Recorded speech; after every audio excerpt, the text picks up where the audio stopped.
5.000 anos atrás, em Canaã, território da Palestina, era povoado por tribos árabes semitas e os jebusitas, um subgrupo cananeu que foi quem fundou Jerusalém, edificando-a. 2.000 anos após, os filisteus vindos de Creta chegaram à terra de Canaã e misturaram-se ao povo local e viveram a sudoeste da Palestina, onde hoje é mais conhecido como a faixa de Gaza. Por volta do século XVIII, Abraão, por vontade de Deus, saiu de sua terra em Ur, no sul da Mesopotâmia, para Canaã, território da Palestina. Abraão se estabeleceu ao sul do Vale Jordão, no deserto de Negueve, e teve 2 filhos, Ismael, de quem os muçulmanos traçam a sua descendência, e Isaque, do qual os judeus traçam a sua descendência. Em Hebrom, Abraão pregou o monoteísmo. Na época, o Velho e o Novo Testamento ainda não haviam sido revelados. Isaque, filho de Abraão, gerou Jacó, Israel, e viveram na região de Harã, na Palestina, ao leste do rio Tigre. Após uma enorme seca no Oriente Médio, os descendentes dos filhos de Jacó, Israel, foram para o Egito, se integrando ao Egito, e a José, um de seus irmãos, que era um dos governadores do Egito. Os descendentes de Jacó, Israel, se multiplicaram, ganhando força e representatividade no Egito, e se tornaram o povo israelita. Moisés, israelita criado pelos egípcios, foi responsável pelo êxodo do povo de Israel, para sair das garras dos egípcios e da escravidão. Moisés e o povo israelita vagou por 40 anos no deserto de Sinai, na Palestina. Após a morte de Moisés, Josué foi responsável por conduzir o povo de volta a Canaã. A chegada do povo israelita em Canaã foi devastadora. Destruíram a cidade de Jericó, Belém, Liquim e Hebrom, menos a faixa de Gaza, que foi protegida pelos filisteus. Já Jerusalém foi protegida pelos cananeus jebusitas, que impediram a entrada do povo de Israel em suas terras. Durante 150 anos, houve guerra entre essas tribos por parte dos israelenses para conseguir o controle de Jerusalém. 1000 anos antes do nascimento de Jesus Cristo, Davi, rei dos israelitas, tomou Jerusalém e a consolidou como capital de seu povo. Após a morte de Davi, Salomão, seu filho, ergueu um templo para a peregrinação religiosa dos judeus. Com a morte de Salomão, o reino foi dividido em 2, Reino de Israel ao norte e Reino da Judéia ao sul, cujo Jerusalém era sua capital. Por volta de 720 a.C., os reinos de Israel e da Judéia foram destruídos várias vezes por assírios, babilônicos, e também destruíram o templo de Salomão e escravizaram o povo. Logo após, os persas tomaram Jerusalém e ocupando a Síria e toda a Palestina. Foi reconstruída por 2 vezes, a primeira vez no reinado de Círio, tendo término no reinado de Dário. Logo após, caiu sob o domínio dos egípcios, depois caiu sob o governo dos Seleucidas da Síria, que forçaram os judeus a renunciarem ao judaísmo e a abraçarem o paganismo grego. Por volta do ano 63 a.C., Roma toma o controle de Jerusalém. Herodes só se torna rei da Judéia ao sul no ano de 40 a.C. No ano 1, Jesus Cristo nasceu em Belém, na Palestina. Houve perseguição a Cristo e a todos os seus seguidores, a crucificação e depois a morte de Jesus. Foi aí então que houve a propagação da fé cristã. No ano 70 depois de Cristo, Jerusalém foi novamente destruída. Dessa vez não sobrou nada, e ali foi edificada uma nova cidade, tornando Jerusalém uma cidade bizantina cristã, na Palestina, tornando-se parte do Império Bizantino, que politicamente, religiosamente, a vida e a cultura dos cananeus locais permaneceram voltados para Jerusalém. É importante ressaltar que desde a chegada de Abraão à Palestina até a chegada da civilização árabe muçulmana e até o século em curso, Jerusalém permaneceu sempre árabe, do ponto de vista linguístico, cultural e demográfico.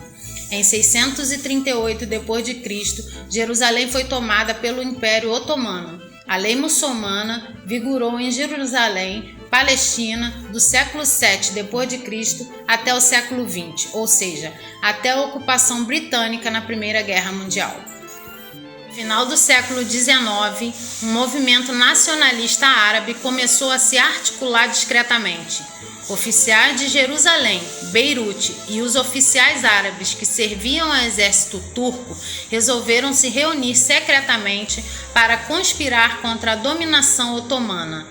O renascimento do nacionalismo árabe aconteceu mais ou menos na mesma ocasião em que o sionismo, e por definição é um movimento nacionalista judaico que se constituiu em Basileia, na Suíça, quando suas lideranças procuraram convencer as grandes potências da necessidade de uma criação de um Estado judeu na Palestina.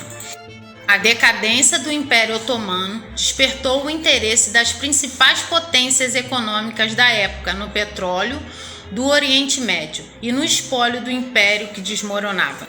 Na esperança de salvaguardar o seu território, ao eclodir a Guerra de 1914, o Império Otomano aliou-se à Tríplice Aliança, que incluiu o Império Alemão, o Império Austro-Húngaro e mais a Itália, contra a Tríplice Entente, que reunia a Inglaterra, a França e a Rússia. No mesmo ano em que os britânicos ratificaram o acordo e os árabes começaram a lutar ao lado dos europeus, em 1916, elaboraram um plano secreto que ficou conhecido como Acordo de Sykes-Picot e que consiste em dividir o mundo árabe em áreas de influência britânica e francesa, traindo o compromisso assumido com os nacionalistas árabes de preservar a unidade do seu território e criando em seu lugar um grande número de pequenos países, não viáveis politicamente nem economicamente. Por sua vez, o movimento sionista preconizava a criação de um Estado judeu na Palestina para solucionar o problema criado pela migração dos judeus da Europa Oriental para a Europa Ocidental e a crescente intolerância contra eles em vários países europeus. Em 1917, o ministro das Relações Exteriores da Grã-Bretanha, Sir Arthur James Balfour, enviou correspondência ao Lord Rothschild, líder da comunidade judaica do Reino Unido e um dos principais articuladores do movimento sionista, o Acordo 69, ou Declaração de Balfour. Não só contrariava o compromisso assumido com seus aliados de manter a integridade dos territórios reconquistados aos turcos, como ainda se comprometia a estabelecer na Palestina um lar nacional para os judeus, sem, no entanto, trazer prejuízos a civis ou religiosos ou às comunidades não judaicas da Palestina.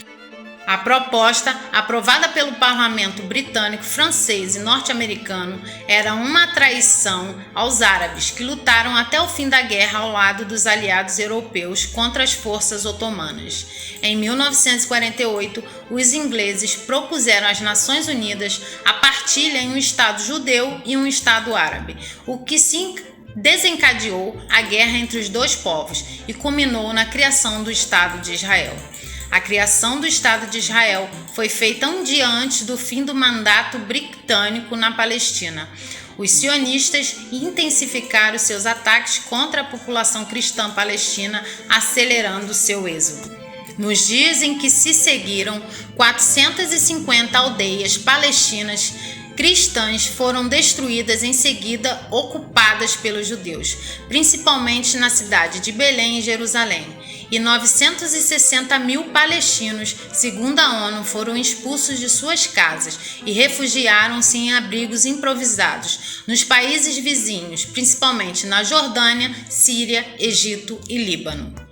No ano da catástrofe, chamado em árabe de Nakba, em 48 e início de 49, o inverno foi terrível, mas todas as suas tendas foram tomadas. A expulsão dos palestinos cristãos e de outras religiões foi em massa, e a sua exterminação sim. Foi feita a exterminação física e psicológica desse povo. Os ingleses se retiraram da Palestina sem concluir a criação dos dois estados, como havia sido decidido em Assembleia Geral pela ONU. Em vez disso, não conseguiram evitar que caísse nas mãos dos judeus sionistas, responsáveis pela limpeza cristã do território, que eles julgavam seu por dádiva divina, grande parte de seu armamento pesado, levado para Jerusalém para proteger a Palestina durante a Segunda Guerra Mundial. Os judeus se apoderaram do poderio de fogo letal deixado pelos ingleses e utilizaram para espalhar o terror e massacrar o incipiente exército palestino e garantir a expansão do Estado de Israel.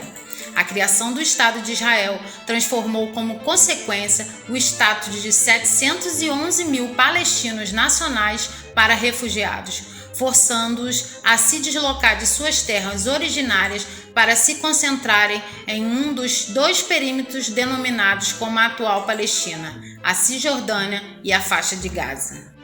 Jordânia, a cidade de Belém, berço de Jesus Cristo, segundo a Bíblia, compõe parte da fragmentada Palestina atual e abriga cidadãos fiéis e cristãos, em sua maioria católicos, refugiados em menor número. A 73,5 quilômetros do centro de Belém fica o campo de refugiado Dersh, área neutra delimitada por organizações, braços das Nações Unidas. Esse campo, em sua maior parte, é composto por famílias que habitavam cidades agora entregues a Israel. Atualmente, há campos de refugiados palestinos cristãos e de outras religiões minoritárias no Líbano, na faixa de Gaza, na Cisjordânia, na Jordânia e na Síria, totalizando 58 campos reconhecidos oficialmente pela UNRWA. Os refugiados nos campos não são donos da terra em que seus abrigos foram construídos, mas têm o direito de usá-los para sua residência. Os campos de refugiados contam com zonas de apoio à mulher, postos médicos, escolas, centros técnicos vocacionais e outros serviços básicos. Os refugiados recebem fundos e suprimentos básicos fornecidos por organizações humanitárias, doadores civis e países que apoiam a UNRWA. Entretanto, muitas vezes os campos ficam sem recursos devido à falta de arrecadação, levando à situação de calamidade dos palestinos, uma sequência das ofensivas recorrentes contra esse povo. Em um documento chamado Kairos Palestina, os cristãos da Palestina falam da dura vida sobre a ocupação israelense e sobre as teologias que legitimam a opressão.